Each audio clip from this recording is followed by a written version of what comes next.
মাননীয় স্পিকার, আপনাকে ধন্যবাদ। মাননীয় স্পিকার, আমি খুব ভালো করেই জানি কোর্টের বাইরে ব্যান্ড পড়া যায় না, কিন্তু তারপরেও আমি কেন পড়েছি সেটা আমি যেমন ভালো জানি, আমি আশা করি মাননীয় স্পিকার আপনিও বুঝতে পারছেন আমি কেন ব্যান্ড পড়ে এসেছি।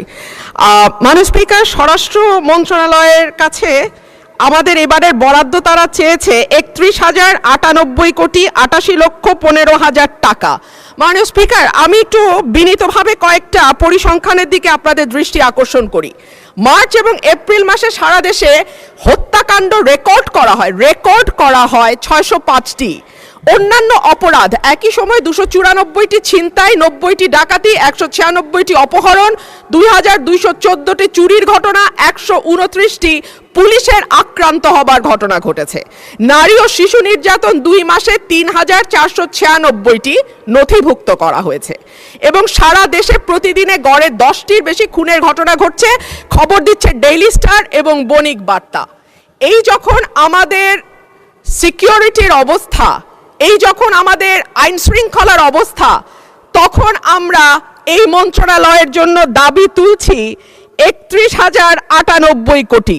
মাননীয় স্পিকার, পাশের থেকে আমার একজন সহকর্মী বলছেন এটা আরো বেশি হওয়া উচিত।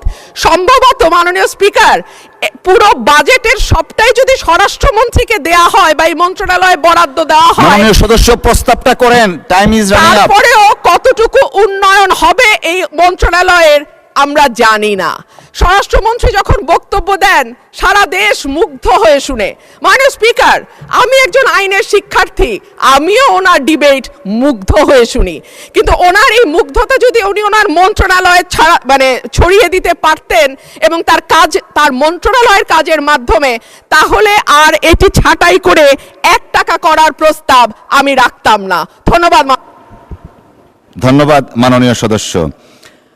আমি এখন মাননীয় স্বরাষ্ট্রমন্ত্রীকে ছাঁটাই প্রস্তাবগুলোর উপর বক্তব্য রাখার জন্য আহ্বান জানাচ্ছি। ধন্যবাদ মাননীয় স্বরাষ্ট্রমন্ত্রী।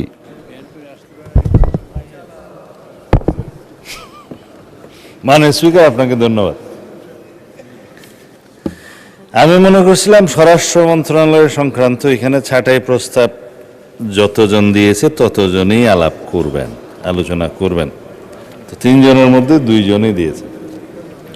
প্রথম জন মাননীয় সংসদ সদস্য জনাব মোহাম্মদ আব্দুল খালেক, সাতক্ষীরা 2, তিনি প্রস্তাব দিয়েছেন গ্রাম পুলিশ দিয়ে মাদক সহ দুর্নীতি বন্ধ করা যায় কিনা এটা দেখা। মাননীয় স্পিকার, মাদক দ্রব্য অপব্যবহার সংক্রান্ত যে আইনটা সংশোধনী গত কয়েকদিন আগে পার্লামেন্টে উত্থাপন করেছে, তার উপরে স্থায়ী কমিটিতে আলাপ আলোচনা হয়েছে। আজকে সেটার উপরে কমিটির রিপোর্ট হয়তো উপস্থাপন হতে পারে, যতটুকু আমরা আলোচনা করেছি।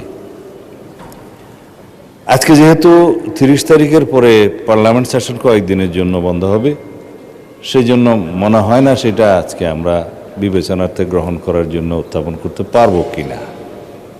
তবে জুয়া প্রতিরোধ আইনটা বিবেচনার্থে গ্রহণ করার জন্য আজকে অর্ডার অফ দি ডেতে আপনি রেখেছেন। আশা করি সেটা আজকে আমরা বিরোধী দলের সহযোগিতায় পাশ করতেও পারবো হয়তোবা। আইন শৃঙ্খলা পরিস্থিতি উন্নয়নের জন্য, যেহেতু দেশের শান্তি শৃঙ্খলা, আইন শৃঙ্খলা পরিস্থিতি যদি উন্নত থাকে, তাহলে উন্নয়ন, অগ্রগতি, স্থিতিশীলতা, শান্তি সবকিছুই বজায় থাকে। বেসড অন দ্যাট, সেজন্য আমাদের মাননীয় প্রধানমন্ত্রী এই বাজেট যখন আমরা ক্যাবিনেটে অ্যাপ্রুভাল দেই, প্রথাগতভাবে যেদিন বাজেট উপস্থাপন করা হয় সেদিন তিনি নিজে জিজ্ঞেস করেছেন স্বরাষ্ট্র মন্ত্রণালয়ের বাজেট বরাদ্দ একটু বলেন আবার কত বৃদ্ধি হলো না কেন।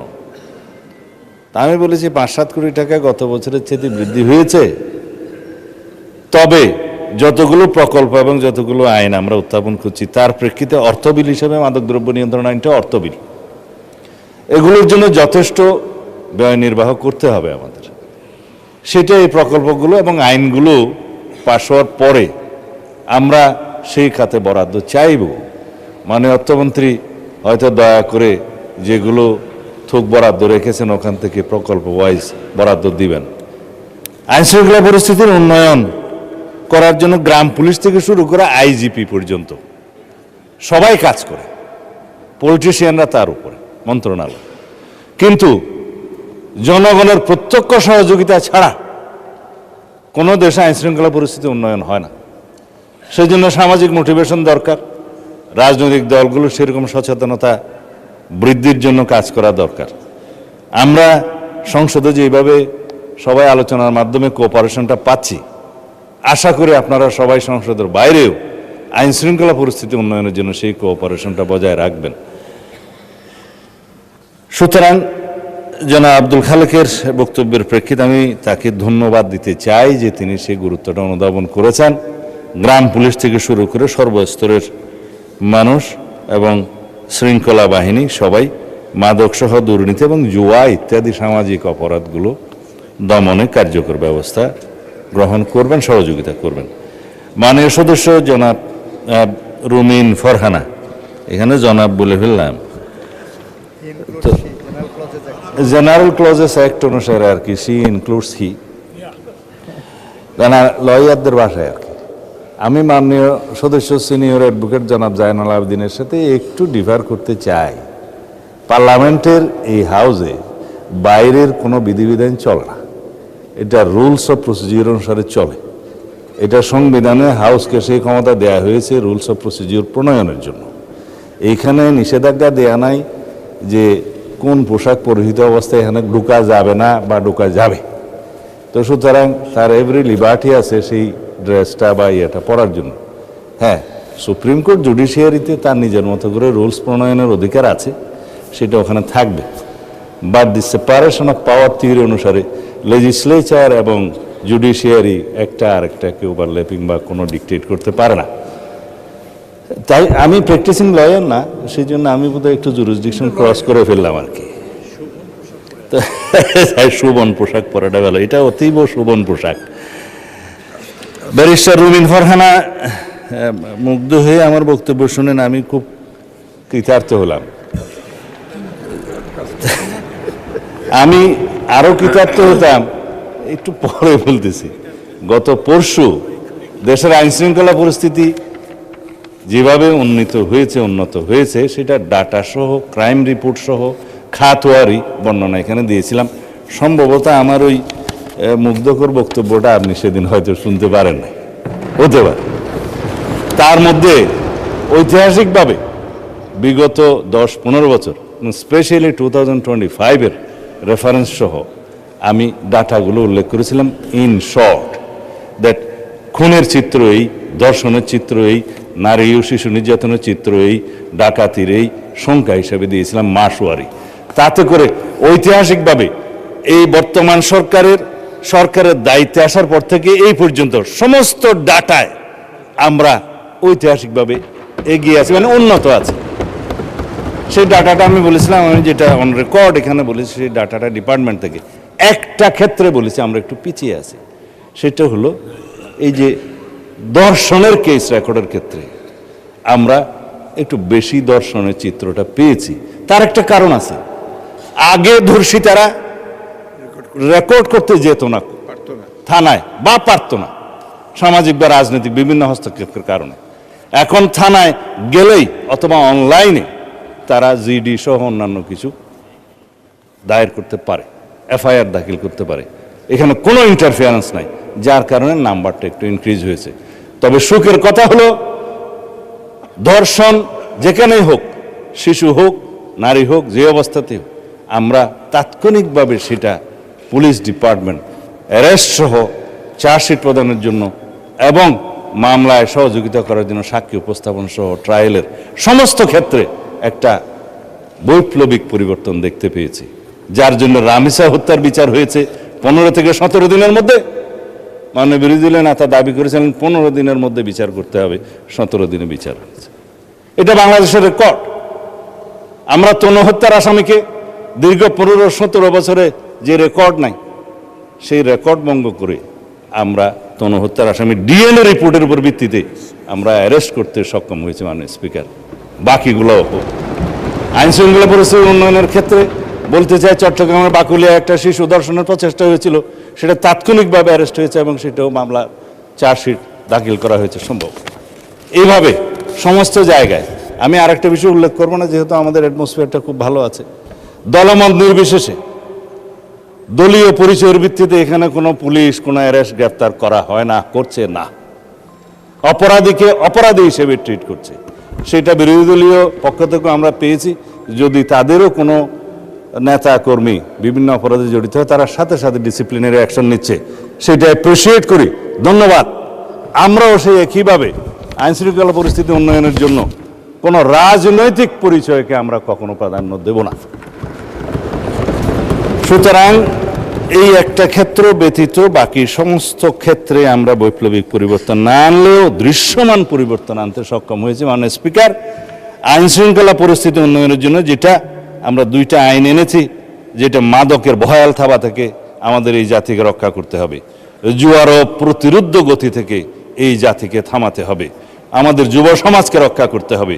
সেই জন্য আমরা মাদকদ্রব্য নিয়ন্ত্রণ অধিদপ্তরকে একটা স্বয়ং সম্পূর্ণ ডিপার্টমেন্ট হিসেবে আমরা পরিচালনা করার সিদ্ধান্ত নিয়েছি।